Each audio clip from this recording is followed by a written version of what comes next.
राम मंदिर में हुई चोरी अपने आप में एक बहुत बड़ा सबूत है कि आप जो पैसा चढ़ाते हो, धन चढ़ाते हो मंदिरों में, वो कहाँ जाता है। इस बात से सबक लेके लोगों को दिमाग एक्टिवेट करते हुए, अपनी सोच जागृत करते हुए उन्हें सोचना चाहिए कि वो जो चंदा चढ़ा रहे हैं, क्या वो चंदा सही जगह जा रहा है? वो चंदा चढ़ा ही क्यों रहे हैं? पहली बात, आपने भगवान को देखा, आपने भगवान से मिल लिए, आपने उनको श्रद्धा भाव से पूज लिया, मान लिया। महाभारत के अंदर श्री कृष्ण जी भी स्वयं कहते हैं, ये भाव से ही मैं पूजा जा सकता हूँ। ठीक है ना? तो आप जो मुद्रा, पैसा, धन, दौलत, चढ़ावा, जो भी कुछ कर रहे हैं, आस्था और श्रद्धा के नाम, वो कोई मायने नहीं रखता।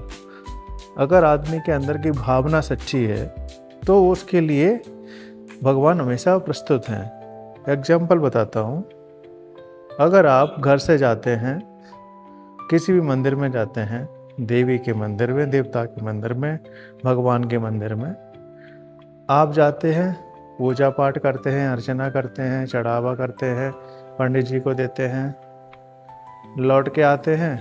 अगर आप धंधा पानी कर रहे हैं, फिर से वही वाली बेईमानी करते हैं, या फिर नौकरी पेशा कर रहे हो तो आप लोगों से उसी करप्शन से पैसा लूट रहे हो, या फिर आप नहीं ये सब कर रहे हो तो आपकी जो सोच है दूसरे व्यक्तियों के लिए, गरीबों के लिए, निर्धनों के लिए, वंचित समाज के लिए, क्या आपकी उस सोच में बदलाव आया?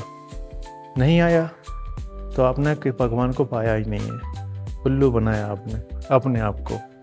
और दूसरी बात, इसके अलावा किसी अन्य स्त्री को देख के, अपनी घर के स्त्री को छोड़ते हुए अगर आपके मन में गलत भाव जागृत हो रहा है, गलत विचार, अश्लील विचार जागृत हो रहे हैं, इसका मतलब भगवान को पाया नहीं है। यानी कि यही बात हो गई कि आप श्री राम जी के दरबार में जाओगे, मर्यादा पुरुषोत्तम राम जी के दरबार में जाओगे, सारा अभिषेक कराओगे, सब कुछ कराओगे, पैसा भी दोगे, दान भी दोगे, और कहोगे कि राम जी प्रसन्न हो गए।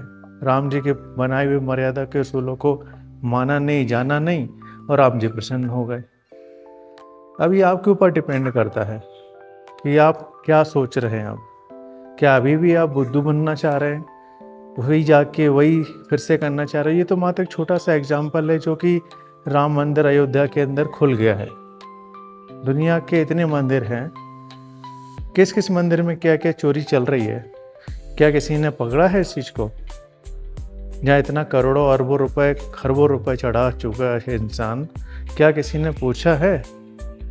और अगर नहीं भी पूछा है, मान लीजिए किसी ने चढ़ा दिया, हमें क्या मतलब है? तो आपको उस पैसे को जो लेके जा रहा है भगवान के नाम पे चढ़े हुए को, आपने तो भगवान को समर्पित किया। भगवान को समर्पित किया यानी भगवान के लिए है, इंसान को तो नहीं दिया ना आपने। तो वो उसका क्या हक बनता है जो मंदिर में काम करने वाला, कि वो उस पैसे का इस्तेमाल करे।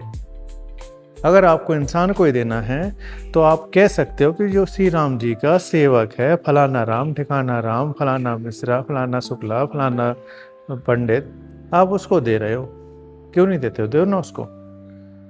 लेकिन आप अगर भगवान को दे रहे हो तो भगवान के पास ही रहना चाहिए, बंटना नहीं चाहिए। चढ़ावा को कोई नहीं लेना चाहिए। क्यों लिया जाता है? ये बहुत बड़ा सवाल है। आपके भगवान आपके पास हैं, आपके अंदर हैं, कहीं बाहर नहीं है। जब तक आप मंदिरों में जाके इस तरीके से उल्लू बनते रहोगे, आप लुटते रहोगे। Thank you.